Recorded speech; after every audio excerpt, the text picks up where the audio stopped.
2018, hein? Aí a Leide também veio dar bom dia para vocês nessa empreitada que nós temos de conversarmos sobre os temas prováveis para a redação do Enem 2018, lembra, né? Nós estamos já aí no nosso sétimo vídeo, né? Nosso sétimo vídeo sobre a redação do Enem 2018. E eu quero pedir a você que não deixe de marcar o vídeo, né? Dando aí o seu like aí embaixo, né? No vídeo, no joinha, dá um joinha. Se inscrever no canal, comentar o que você está achando dos vídeos, né? Eu recebo comentário às vezes pelo WhatsApp, pelo Facebook, mas também é legal se você não tem esses meus contatos ainda, né? Que você pode me adicionar aí no Facebook, também pode solicitar aí o meu WhatsApp, que o que eu puder eu estarei disposto a ajudar você. Mas você pode comentar aqui, né, no canal mesmo. Eu faço o possível de dar todas as respostas, né? Outro dia eu trouxe dicas de como iniciar a redação, né? E nos próximos vídeos eu quero trazer um pouco sobre a conclusão. Não vou trazer nesse nem no próximo vídeo, que já estão prontos, mas eu trago no seguinte, um pouco sobre conclusão, como você vai fechar o seu texto. É muito importante abrir a redação com propriedade, com estilo. Fechar também a redação é de suma importância, né? Então, vamos lá para o tema de hoje, né? Não deixe também de compartilhar o vídeo com seus amigos, bacana? O vídeo de hoje, o tema é doação de órgãos no Brasil, né? Um tema ainda um pouco polêmico por falta de informação, né? Nós temos aí um avanço. Os dados que eu tenho aqui é do Ministério da Saúde, da Associação Brasileira de Transplantes de Órgãos e deixa eu pegar o nome, Aliança Brasileira pela Doação de Órgãos e Tecidos, ADOT, né? Então, os dados que eu vou trazer e os comentários estão ligados a esses órgãos, a essas instituições, tá bom? Em 2013, a Associação Brasileira de Transplantes de Órgãos, ela fala que 47% das famílias brasileiras se recusam a doar os órgãos de parentes com morte cerebral. E essa é uma das causas, é um grande obstáculo no que tange doação de órgão no Brasil. As famílias ainda se recusam a doar os órgãos de seus parentes, muitas das vezes por desconfiança, né? Desconfiança da equipe médica, desconfiança dos procedimentos e aquela esperança que todos nós temos, é lógico, né? Ninguém está com pressa de que os nossos entes queridos morram, mas aquela esperança de que a pessoa possa restituir a sua saúde, né? E mais para baixo nós vamos ver uns detalhes clínicos aqui que diante dessa esperança dos familiares e a situação clínica nós temos um conflito, né? Espera só um pouquinho, né? E aí, né? Segundo o site brasil.gov.br, em 2017, né? Ou seja, ano passado, nós aqui no Brasil batemos um recorde histórico de doação de órgãos. Nós tivemos 16,6 doadores em cada 1 milhão de habitantes, né? Ou seja, o número de doadores de órgãos aumentou, pois nunca tinha batido essa meta, né? 16,6 doadores a cada a cada 1 milhão de habitantes. É um número bom, significativo, né, para um país que está aí, né, em pleno desenvolvimento dessa cultura de doação de órgãos, né? A pesquisa deste site diz que em 10 anos o número cresceu muito, né? Nós pegamos então aí o período de 2007 a 2017 e nós vemos a diferença, né? Em 2007 tinha 17.305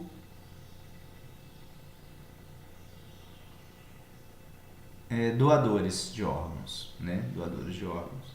Hoje, ou melhor, em 2017, ano passado, tinha 26.200 transplantes, né? Então o número aumentou, né? Dados também da Associação Brasileira de Transplantes de Órgãos, né? E em 20 anos, né, 20 anos atrás, o quadro que eu trouxe é dos últimos 10 anos, da última década, eu estou agora falando de 20 anos atrás, o quadro era muito diferente, muito pior, né? Se hoje ainda as organizações acham bom que está crescendo, né, o número de doadores, mas ainda acham pouco, há 20 anos atrás o quadro era muito pior. O número de pessoas que doavam órgãos era mínimo aqui no nosso país, né? E o número de pessoas nas filas esperando um transplante, gente, é grande demais da conta. É muito grande. No final do ano passado, nós tínhamos 32,4 mil pacientes esperando. Só adultos. 32,4 mil adultos esperando o transplante. E criança, nós tínhamos 1.000 crianças esperando um transplante de órgãos, né? Olha, e os órgãos, né, que são mais esperados, né, para o transplante são os rins e as córneas. Tem aqui um dado, eu separei só desses dois órgãos, né? Nós temos 30 mil adultos e 785 crianças esperando doação de rins e córneas, né? Rins e córneas. Aí tá, vamos trazer alguém que entende, né? Alguém que está aí nessa luta de conscientização, que é o Rafael Paim, que é o presidente da Aliança Brasileira pela Doação de Órgãos e Tecidos, a DOT, né? Rafael Paim fala que ele vai atribuir, né, alguns fatores a este aumento de doadores de órgãos, né? E o primeiro fator é o treinamento das equipes de transplante. Ele fala assim, ó, tivemos 2 decretos, além de melhorar a equipe de transplante, né? Nós tivemos 2 decretos do presidente Michel Temer a favor da doação de órgãos, né? Um em 2016 e outro em 2017. O de 2016 determina que uma aeronave da Força Aérea Brasileira, da FAB, permaneça em solo exclusivamente para transplante de órgãos. Ou seja, tem que ter uma aeronave da Força Aérea Brasileira em solo disponível para transportar um órgão para o local de transplante. Esse decreto é de junho de 2016, né?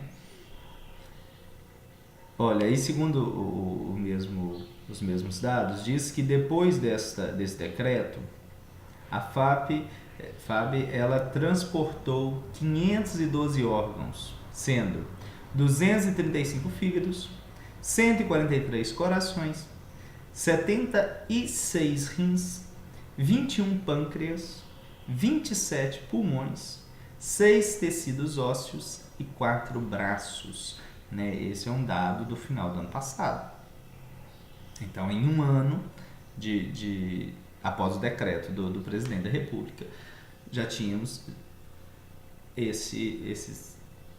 a aeronave da FAB tinha transportado essa quantidade de órgãos, né? Um número significativo.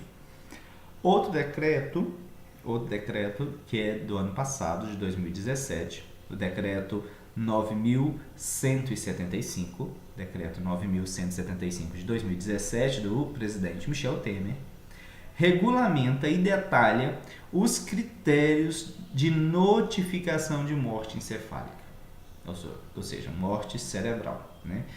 Então, antes só podia notificar morte encefálica, morte cerebral, um neurologista. Não tinha nenhum outro médico dentro de um hospital que pudesse notificar que aquele paciente tinha tido uma morte cerebral. Hoje, Outros médicos podem fazer isso desde que sejam qualificados, devidamente treinados, mas outros médicos poderão notificar a morte cerebral. Então, diante de um doador em potencial, notificada a morte cerebral, logo os outros procedimentos que daqui a pouco eu coloco vão ser encaminhados e o transplante é mais rápido, né? Evitando então se perder outros órgãos, né? O presidente então da Aliança Brasileira pela Doação de Órgãos e Tecidos, a DOT, faz um alerta, né? O Rafael Paim, ele fala assim: o número de doadores sempre oscila.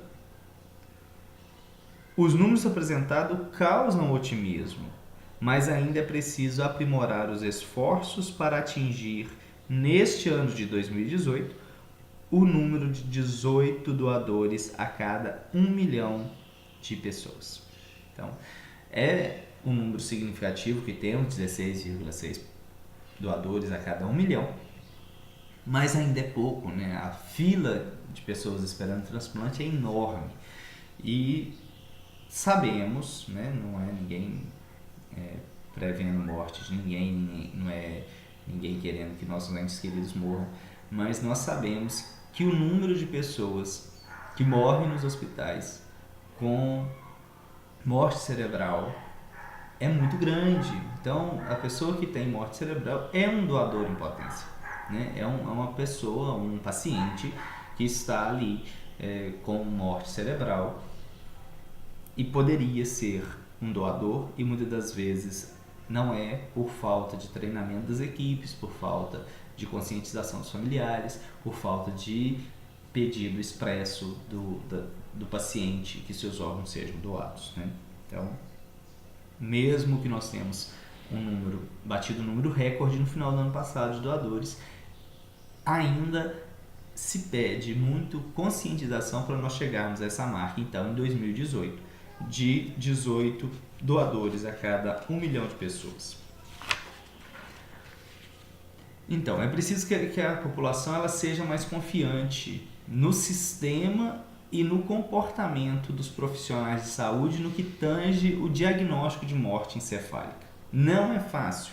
Você tem lá o seu parente, o seu ente querido numa UTI que teve morte encefálica, porém o coração ainda bate, o sangue ainda circula, né? Ainda tem algum sinal vital de respiração, mesmo que seja via aparelhos, né? Porque tem que se manter os órgãos trabalhando o máximo de tempo possível para acontecer o transplante. Porém, cientificamente, reverter uma morte cerebral, onde que o cérebro não tem mais nenhuma atividade, tá, gente? Para diagnosticar morte cerebral, o cérebro tem que ter parado todas as suas atividades, então não há mais nenhuma atividade. Reverter este quadro, reverter essa situação clinicamente é praticamente impossível. Aí nós temos o grande impasse, o grande problema, pois nós brasileiros, né, na grande maioria cristãos, vamos ter a esperança de que naqueles sinais vitais que ainda restam no paciente, ali há vida e ainda há grande esperança de um milagre, de que se reconstitua a saúde. É o grande impasse. Não estou falando em adiantar a morte do paciente, não. Estou falando assim, está diagnosticado morte cerebral, o quadro é irreversível, em poucas horas os demais órgãos que ainda estão trabalhando vão parar, porque o corpo está morto, porque não há mais nenhuma atividade cerebral. E aí nós temos essa grande dificuldade dos parentes entenderem que está morto, pois não há mais nenhuma atividade cerebral, mas porém do coração, o pulmão, os demais órgãos internos ainda trabalham. É difícil até de falar, imagina, de estar na situação de decidir, né? Porque Mesmo que o paciente tenha deixado por escrito, gente, né? Deixou lá por escrito, eu quero ser doador de órgãos. Na hora que for notificado morte cerebral dele, quem vai decidir a doação ou não dos órgãos são os familiares, os parentes mais próximos. Né?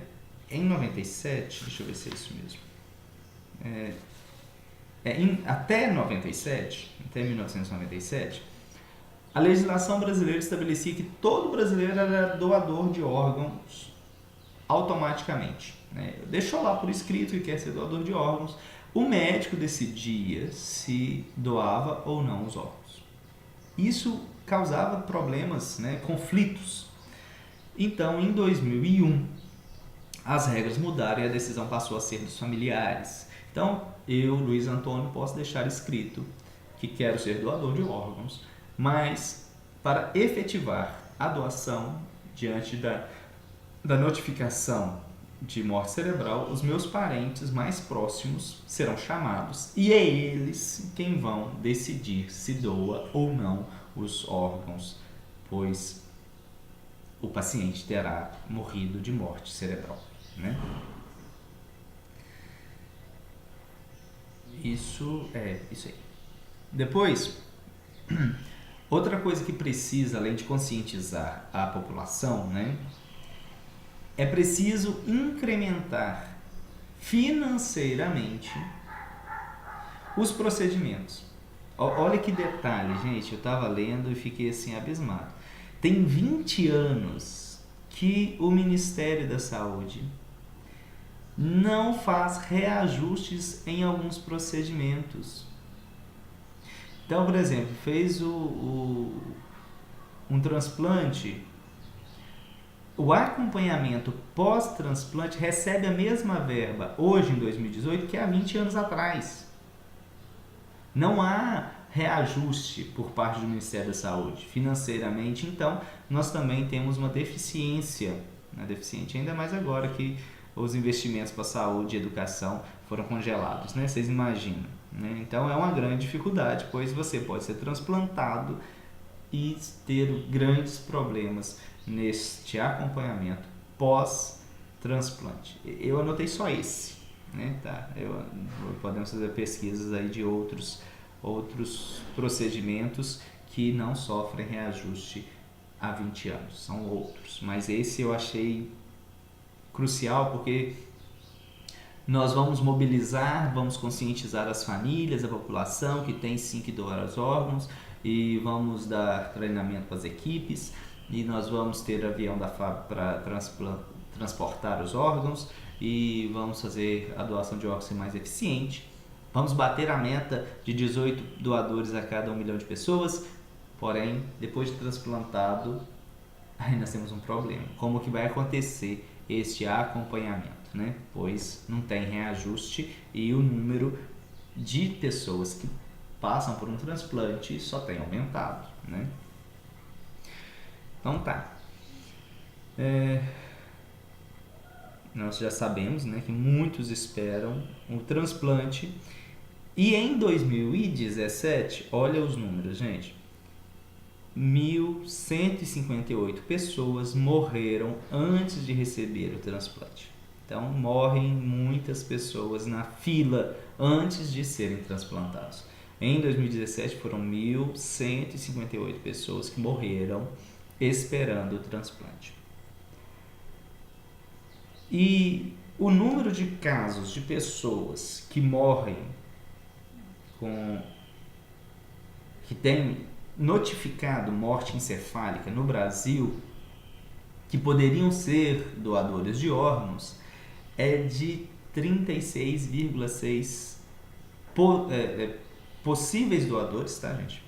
36,6 possíveis doadores em cada 1 milhão de pessoas. Nós batemos o recorde com 16,6 doadores a cada 1 milhão de pessoas. Mas pacientes, pessoas notificadas com morte encefálica, chega ao número de 36,6 a cada 1 milhão de pessoas. Vocês estão vendo que o número de pessoas com morte cerebral é muito maior do que o número de pessoas doadoras de órgãos, né? Há vários fatores, mas os grandes fatores que impedem a doação, então, é a conscientização da família, os recursos financeiros, né, para alguns procedimentos e também a confiança na equipe médica. Tá, a pessoa foi notificada com morte encefálica, o que vai ser feito? Primeiramente é o diagnóstico.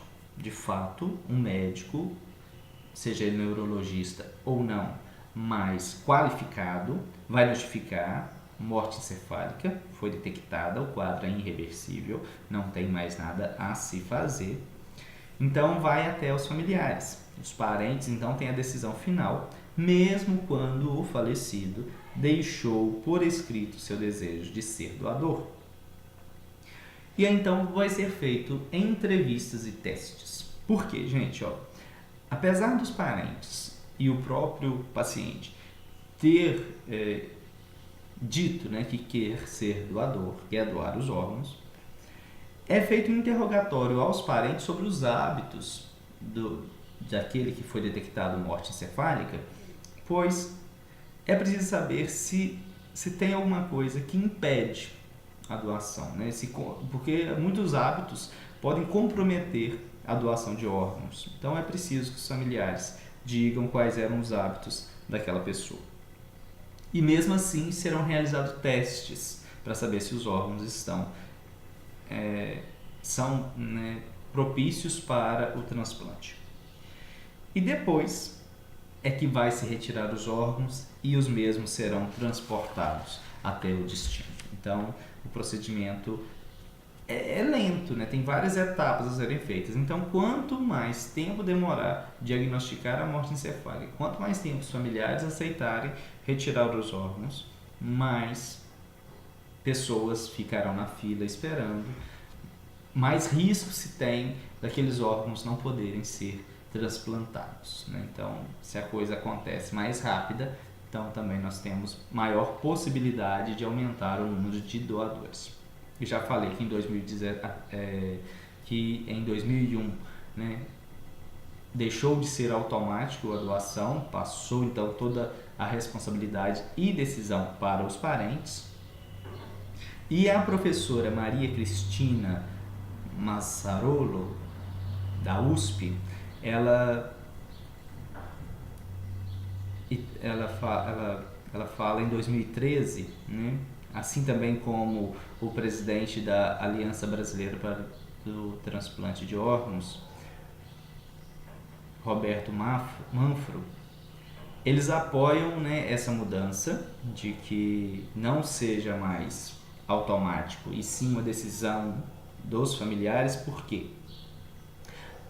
Sendo os parentes os responsáveis por essa decisão, se evita muitos conflitos, né? Porque se a família como um todo, ela não tem uma conscientização, pode gerar conflitos, né, sobre o procedimento. Então isso é uma das dificuldades. Já disse, né, os familiares entenderem que a morte cerebral detectada, notificada, ela é irreversível para a ciência, né? As questões da religião, tá, geralmente eu coloquei, né? E ainda há, gente, uma suspeita de corrupção e comércio ilegal de órgãos. Isso também é uma grande dificuldade. E nós, brasileiros, nós não falamos deste assunto, né, no nosso dia a dia. Nós temos uma grande dificuldade de falar sobre doação de órgãos. E isso faz com que também menos pessoas conheçam os procedimentos, menos pessoas se tornem doadores de órgãos, porque falta informação, falta conhecimento, né, sobre o transplante e os procedimentos, né? Então nós precisamos conversar mais sobre o transplante de órgãos, e principalmente se você pensa em ser um futuro doador, você tem que deixar a sua família ciente do seu desejo e também consciente de como que acontecem os procedimentos, né? Tá, Luiz, e se esse for o tema da redação? É muito dado, né? São muitos números. Gente, lembrem-se que vocês vão fazer uma redação do Enem sobre doação de órgãos. Vocês precisam trazer todas as estatísticas? Não. Lógico, se vocês trazem esses dados, a redação de você vai ter uma pontuação maior. Mas você vai falar, né? Dica aqui. Direcione a sua redação segundo lá o enunciado da questão, né? Leiam, releiam, entendam o que está sendo pedido na sua redação, mas vocês vão falar das questões de conflito, por que ainda no Brasil tem pouca doação de órgãos, ou vocês vão falar, né, do crescimento do número de doadores de órgãos, quais foram as razões, né? Lembrem aí os decretos do Michel Temer, a melhoria que teve nas equipes de transplante, né? Lembre-se disso, mas lembrando sempre numa solução.